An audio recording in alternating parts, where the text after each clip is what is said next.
nice of you to join me today. Did you understand that? I said, hi, I'm Erica.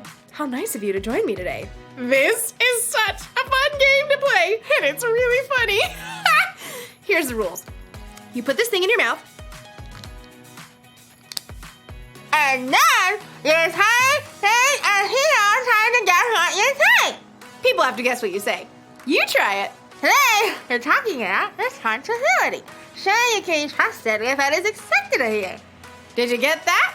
Well, just in case, today we're talking about responsibility. Responsibility is showing you can be trusted with what is expected of you.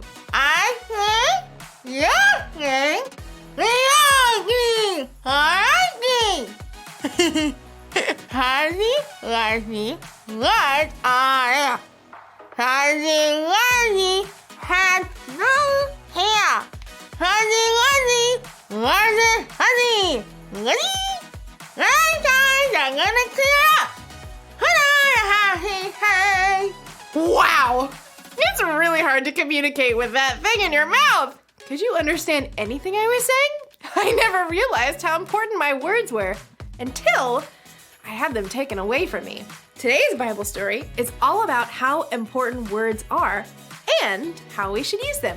I think this will be a very important lesson for all of us to listen to. So, see you soon! Did you get it? Huh? Everything going? Huh? The Bible. It's 66 books of history, stories, letters, and poetry that fit together to form God's one big story.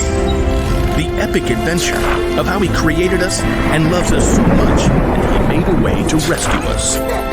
As we travel through the Bible, from Genesis to Revelation, we discover people who met God and found their lives changed forever.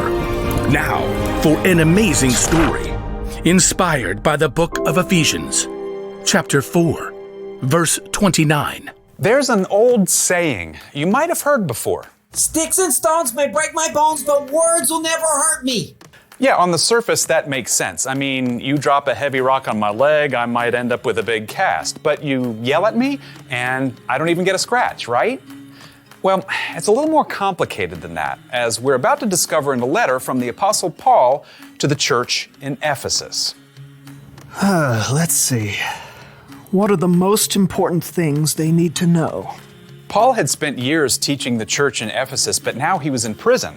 So he wanted to remind the Ephesians what God had done for them and how it should change the way they treated each other, especially when it came to their words.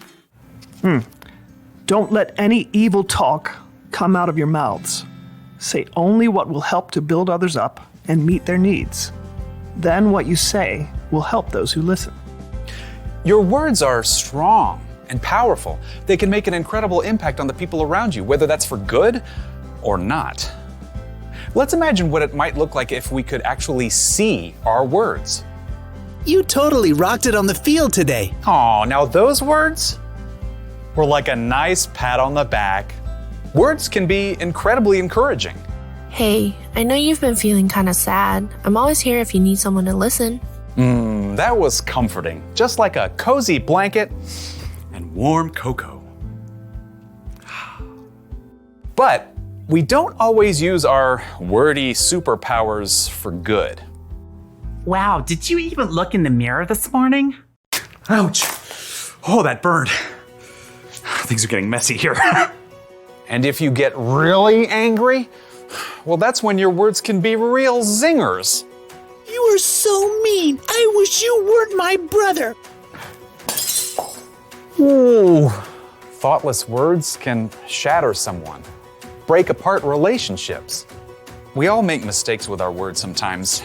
We all end up hurting others with the things we say. But when that happens, sometimes we get a second chance to use our words wisely. I'm really sorry. That was an awful thing to say. Can you forgive me? Just like your words can hurt people and break relationships, words can also be the glue that puts them back together.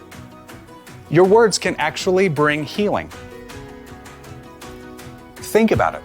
Every single one of us has the power to make or break somebody else's day with just a few words.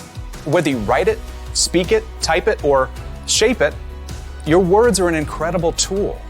You may not have the money to buy somebody an expensive gift, but the note you write or the encouraging thing you say in the hall may mean even more to them. So, think about your words. Each one. Weigh them carefully. Picture actually what they might look like when they come out of your mouth. A knife that cuts deep or an encouraging pat on the back. Remember, Paul believed our words are so important to God that he wrote about it from prison. Don't let any evil talk come out of your mouths. Say only what will help to build others up and meet their needs. Then, what you say will help those who listen.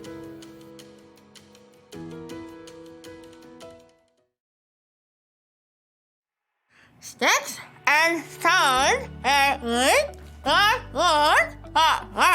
can never hurt me. Have you heard that phrase before?